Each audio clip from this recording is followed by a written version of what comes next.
Nå, Valdemar. Leder for rødt hold. Forventer du at vente, at han kom?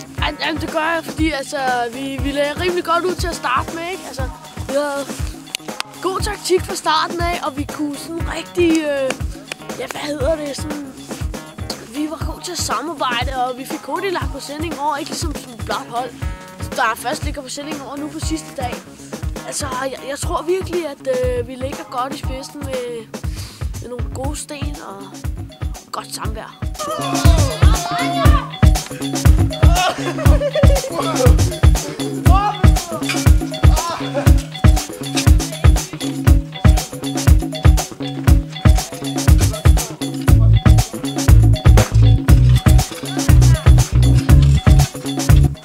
Vildner.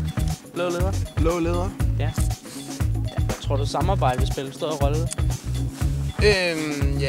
Ja, altså vores hold, det har et ekstremt stærkt samarbejde, især under meget pressede situationer, hvor at, jeg vil tro, vi har en meget klar fordel over rødt hold, som kører mere på solopræstationer og sådan lidt mere individualister hedder